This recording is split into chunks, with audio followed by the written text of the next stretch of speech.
afternoon and welcome to this Baldwin CPAs webinar. Before we get started, I'd like to review a couple of housekeeping items. First, this is a listen-only webcast. There is a chat button at the bottom of your screen where you can submit questions.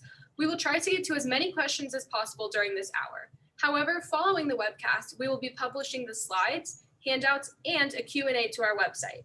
You will receive an email with a link to that page.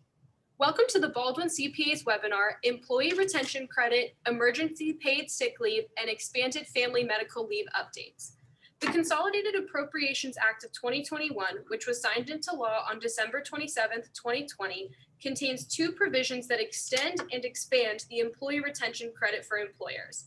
These changes provide much improvement for the credit, including allowing businesses that received PPP loans to be eligible for the credit. Additionally, important changes have been made to emergency paid sick leave and expanded family medical leave that will affect businesses as we begin 2021. During this webinar, members of the Baldwin CPAs team will walk you through the new updates regarding employee retention credit, emergency paid sick leave, and expanded family medical leave, along with other important points. They will also be available to answer any questions you may have at the end of the webinar during our Q&A session. Our presenters today are Beth Overby, CPA, and HR Director Lisa Markham. I will now pass the presentation over to them. Thank you. Good afternoon, everyone. I'd like to welcome you to our webinar. Lisa and I are excited to provide you with several updates on the Employee Retention Credit, the Emergency Paid Sick Leave, and the Expanded Family Medical Leave Act.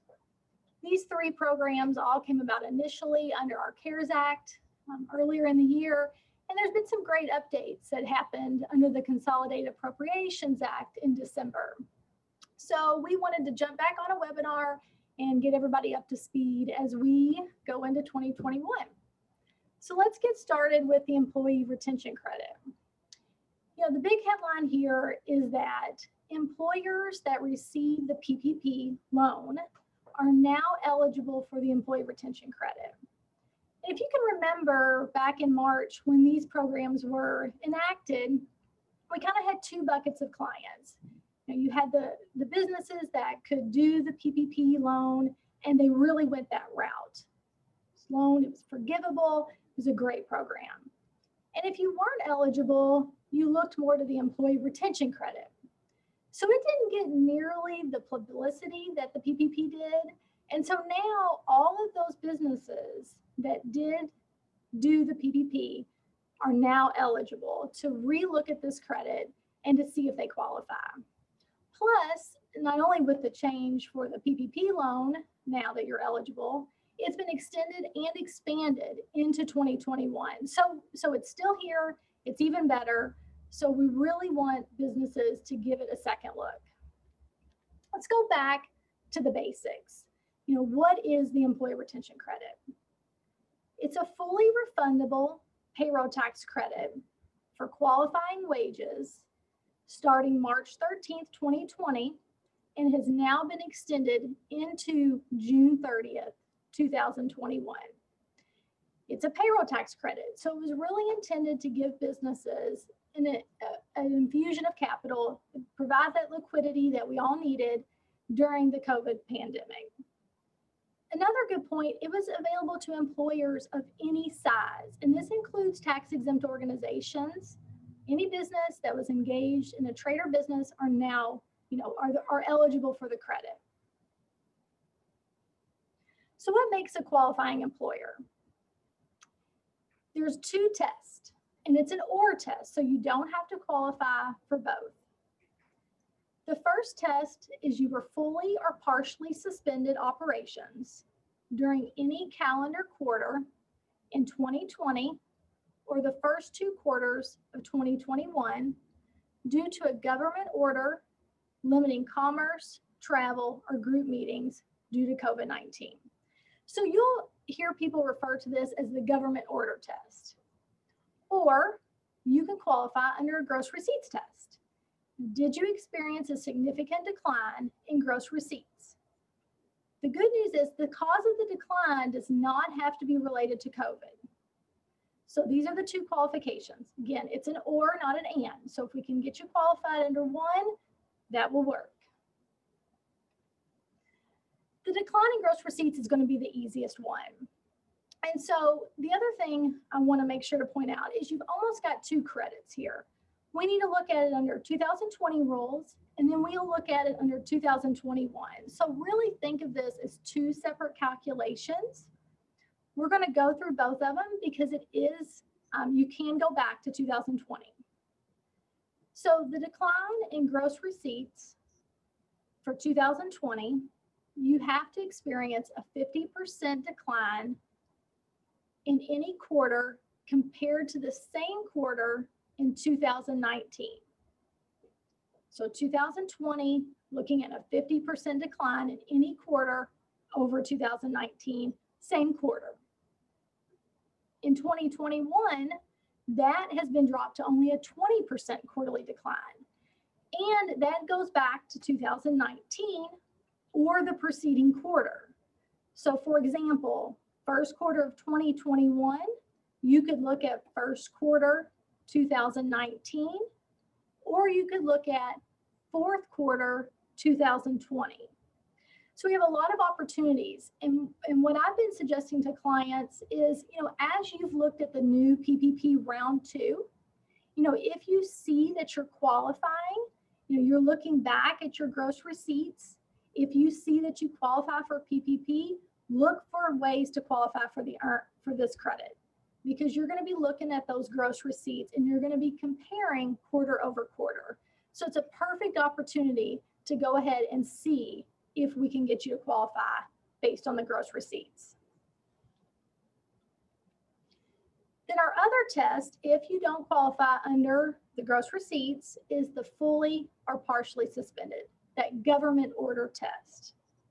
So again, it's fully or partially suspended based on a government order. So that would include an order from the city's mayor stating that all non-essential businesses must close for a specific period. It could also include a shelter-in-place order. It could also include an order imposing a curfew that impacts your operating hours of the trade or business. Think of maybe not being allowed to do a third shift if you're a manufacturing company. So that's what's going to be key, is that there is some type of signed government order in place that we can see if you were fully or partially suspended. To go into a little more detail, so a statement at a press conference by a government official does not qualify. For example, if the governor said, we highly recommend you keep your office closed, or we highly recommend, that does not count.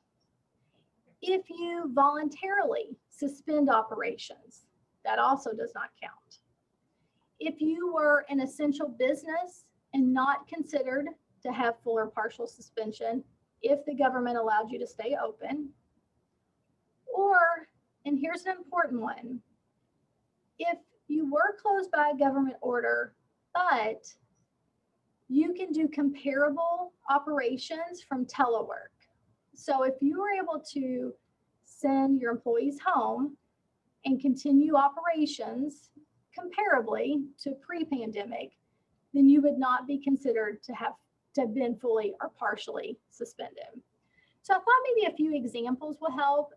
So for one example, restaurants must close indoor dining due to a government order closing all restaurants and bars for the indoor dining. They can continue carry out and delivery, but they can't have indoor dining. That does count as a partial government shutdown. On the IRS's website, one of their FAQs is really good, and also says that reduced capacity for your indoor dining for restaurants would be considered a partial suspension. I know we still have some of that here locally in Kentucky, and so restaurants, bars that have been affected definitely want to revisit and look at this credit. Another example would be for, let's take an auto repair, like a service business. They were essential, not required to close. But due to a stay-at-home order, they haven't had much foot traffic. So they haven't had people coming in during normal operating hours. They have ruled that that is not considered a partial shutdown. But what I would encourage is let's look at gross receipts. If you didn't have that much foot traffic because clients were staying at home, then we could probably, we want to look at that gross receipts test. So as you can see, that fully or partially suspended, there's going to be a lot of different scenarios that we're going to want to take those in each particular case and walk through exactly what government order was out there, and that affected your business, and to see how you adapted. Did it impact operations? So the credits, as I mentioned earlier, it's a payroll-based credit, so it's based on qualifying wages.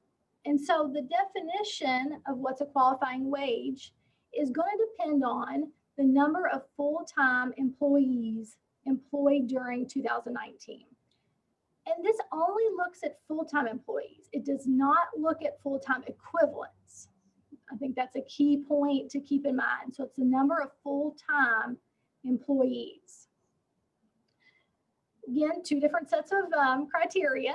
In 2020, if you had over 100 employees, your qualifying wages is just what was paid when that employee is not providing services. So for example, if you were under a government order for shutdown or partially suspended, it would just be the wages you paid during that time.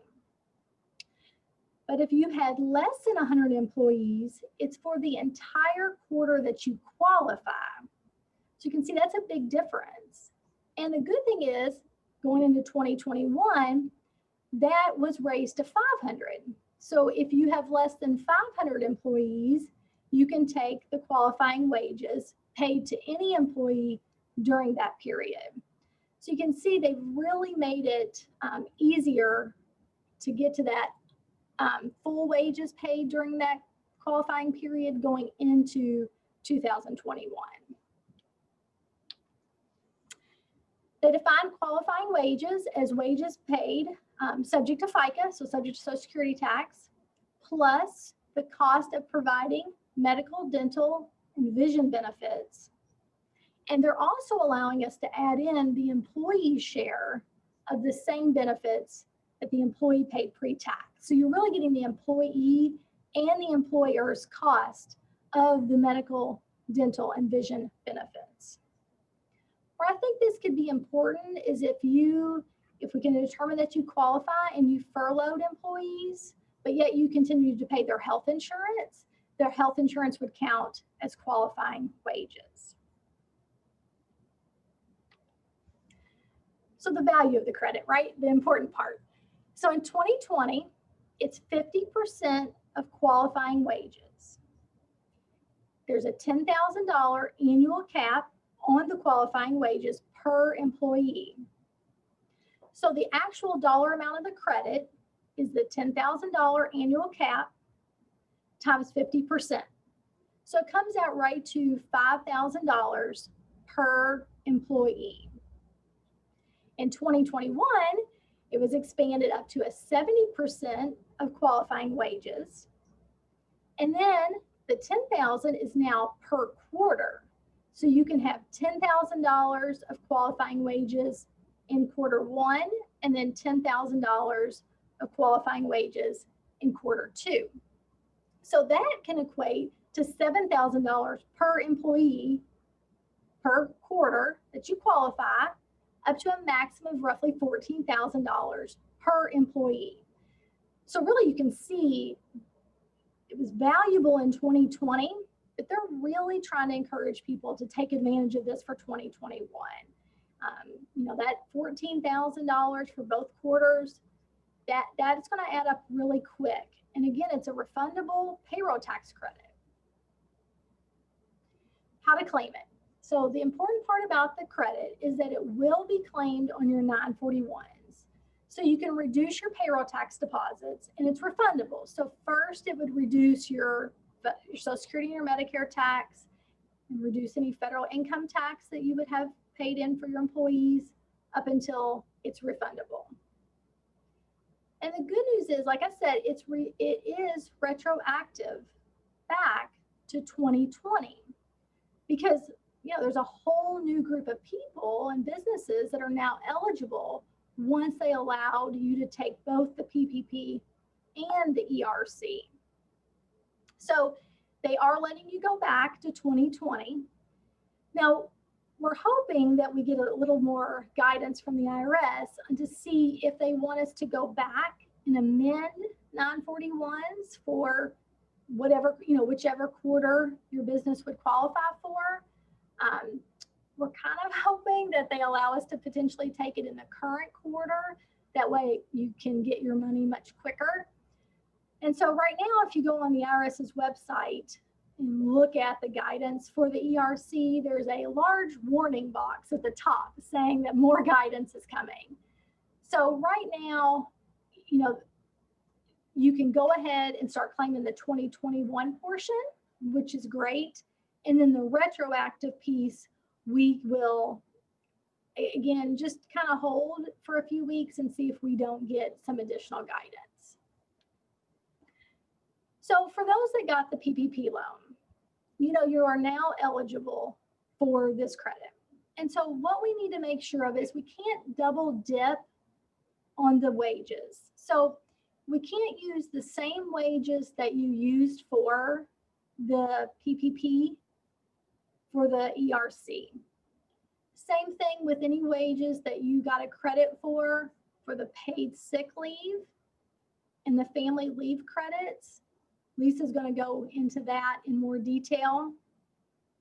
And any wages that you've used for the work opportunity credit, R&D credit, those others, again, we just can't double dip on wages. So the one thing, since this has passed, legislation back in December, it's really made us pause and rethink the PPP loan application for forgiveness. Because we really, again, want to make sure that we carve out enough wages for both the ERC, the PPP, and any of the, paid leave credits.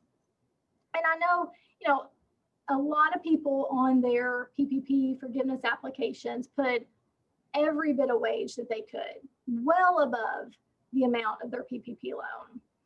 And so what we've got to think about for those that haven't filed, should some of those wages be set aside?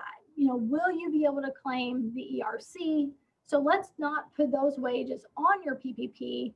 Let's either work in some other non-payroll cost, such as your rent or utilities, and again, slide those wages off to the side and allow us to potentially pick them up for the ERC.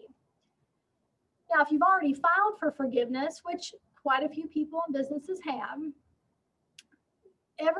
we're really pushing because you already filed your PPP forgiveness application and we put all those wages on there.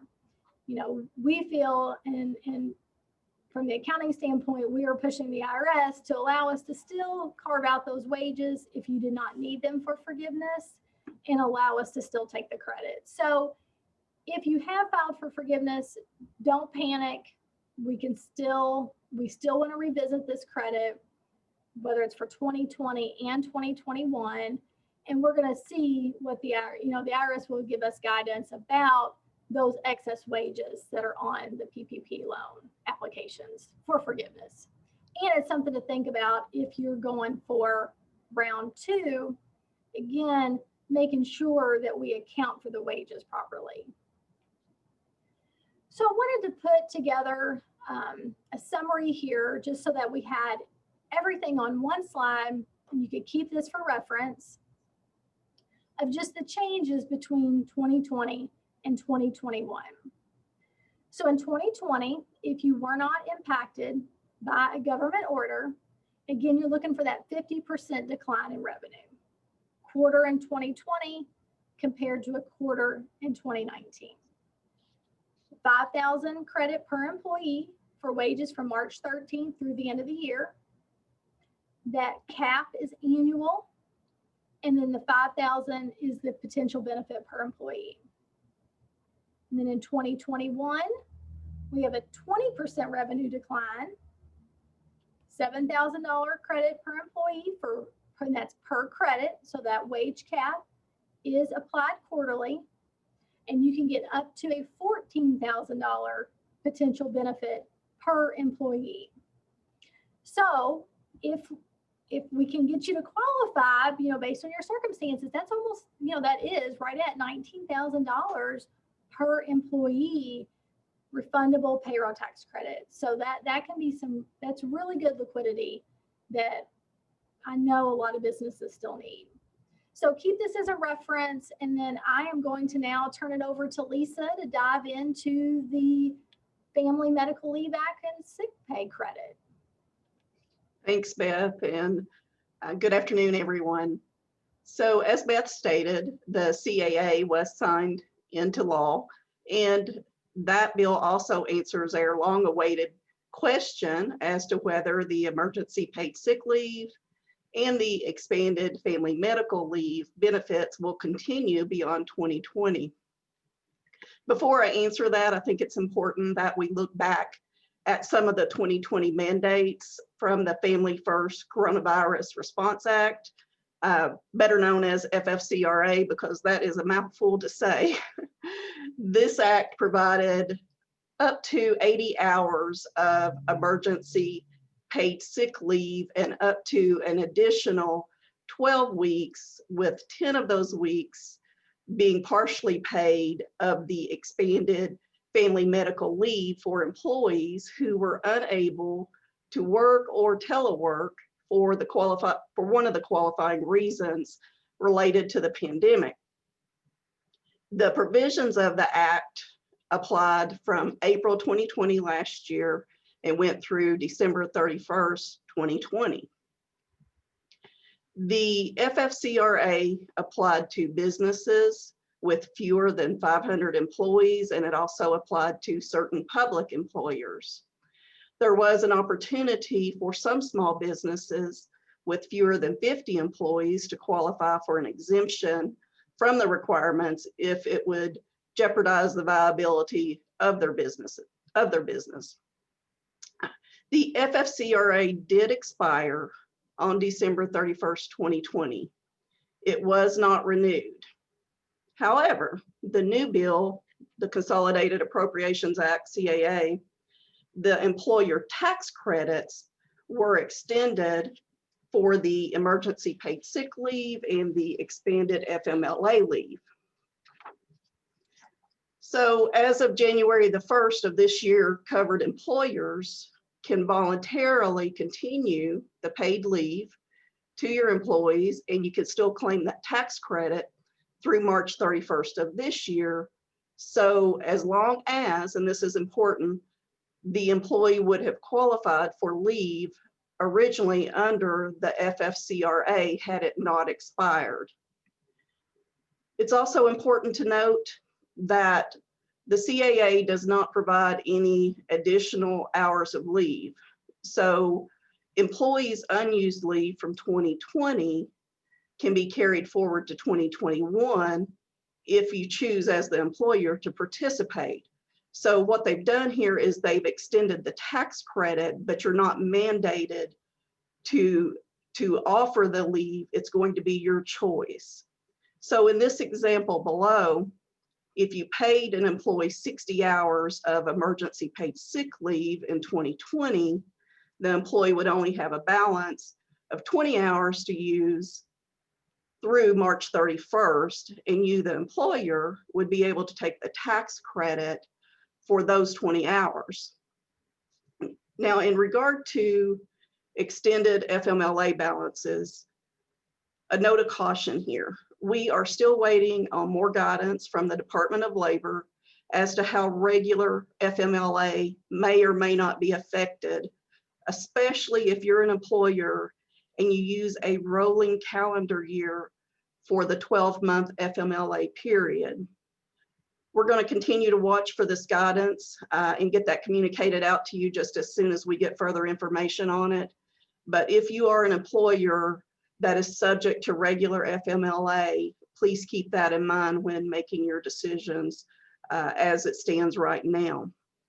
You do also, or at least the interpretation that is coming down from the lawyers and other professional organizations like Society of Human Resource Management, The interpretation right now of what has been put out is that you can voluntarily pay the emergency paid sick leave and not the extended FMLA or vice versa.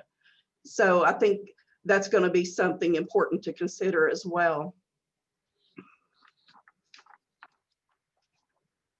Other things to consider: the emergency paid sick leave and the extended FMLA leave requirements did not preempt any state or local paid leave mandates. And that still holds true under the CAA. So if you choose to continue paying leave in 2021, you need to be aware of that. I know there's states such as New York who has a COVID-19 paid sick leave, and that did not expire on December the 31st. So they would still be under that mandate. Also, although the emergency paid sick leave and the expanded FMLA leave requirements expired on 12/31, you still need to be mindful of any of those continuing obligations under the American Disabilities Act, ADA, and regular FMLA, of course. So now that we know the FFCRA expired, and you do have the options under CAA to continue getting the tax credit through March the 31st of this year, you're going to need to consider whether to provide paid leave to employees or not. There's pros and cons to consider, as in most cases, but the need for leave remains because unfortunately the virus is still alive and well. By providing leave to your employees, especially the emergency paid sick leave, it can help slow the spread, of course. And without paid leave, employees could feel more likely to come to work. They would be more likely to come to work sick and possibly spread the virus to other staff, which of course you would not want. So by taking the tax credit, there's really no significant financial loss to you as the employer. You're just going to be footing the money up front as you did in 2020. If you choose to continue the paid leave through March, just remember you still need to be diligent in satisfying the administrative requirements, such as making sure employees qualify for the leave, maintaining proper documentation of that so that you don't jeopardize losing that tax credit. And if you continue to provide leave this year, I also recommend don't forget to revise the end dates on any of your previous policies or previous forms that you're using for that, and change that date to March 31st, 2021. And then also, again, just make sure that you continue to track the leave as you did in 2020, because you don't want to do anything to jeopardize the loss of that tax credit. And last, I know this was a lot of information that we threw out to you, but don't stress. Our Baldwin team, we're all here to help you, same way we did in 2020. We're going to continue to push out information as we get that. We'll get it sent out very soon. So don't hesitate. You can call me, Beth, anybody on our team, and we'll make sure that we help you get your questions answered. And speaking of questions, with that, Beth, I'll turn it back to you, and we'll have some time to go through some questions today. Great. Yes, we do have a few, Lisa, coming through. First one I see is on the ERC, and it says, is the credit issued partially for only those quarters with the decline in gross receipts? Or if you have one quarter that meets the decline, are you eligible for the entire quarter? And that's a really good question. So if you qualify under gross receipts test, for example, in second quarter of 2020, then you will qualify for the full quarter of 2020, all the way through the quarter after your gross receipts reach 80% of where they were compared to the prior year. So, for example, second quarter, you are down 50%. Third quarter, you're still down, but not quite 50%. And then in fourth quarter, you're able to come back to at least 80% of prior year. Then you will qualify from April 1st all the way through December 31st. So under the gross receipts, you basically qualify for the entire quarter once you meet that 50% decline. It goes back to the first of the quarter. Under the government order test, if that is how you qualify, then it is only for the period of time the government order is in place. So for example, if you were a physician's office that was impacted by the government order of no elective procedures, then you will qualify from just the time period the government order. So let's say April 1st through mid-May. And those public or those government orders are available, will be easy to know the time period. So that's going to be the time period is going to differ based on which qualifying test we can utilize. And that is why if we can't get you to qualify under the gross receipts, it is a little bit easier and there's more time that you can qualify. And keep in mind, in 2021, that's only a 20% decline. So it's going to be a little bit easier to meet that gross receipts to, being down compared to what it was in the 2020 rules. Okay, Lisa, here's one for you. It says, I know you mentioned New York rules. What's the best place or where do you go to find other states? Sure. Most states have a website specifically set up for their guidance, like Kentucky's is ky19.gov. And so I would say start with us first. We can help guide you if you can't find those state websites, but that's where we get our information for Kentucky. We also use CDC as a website, cdc.gov, just to get general information regarding the coronavirus and the pandemic. And so our next question, when you talk about double dipping of the wages, does the qualifying quarter of gross receipts qualify us? Does that mean the retention credit cannot be used for quarter 2 or quarter 1? So you just have to make sure that you have enough wages. So let's say, for example, in quarter 2, you paid employee A $20,000. So all we need for the employee retention credit is $10,000 and you're maxed.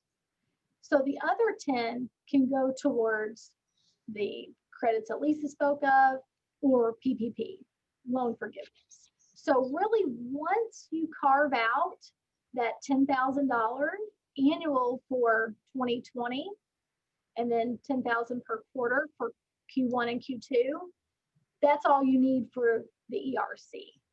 Anything else that you pay to the employees can go to the other programs. And then we have a couple more.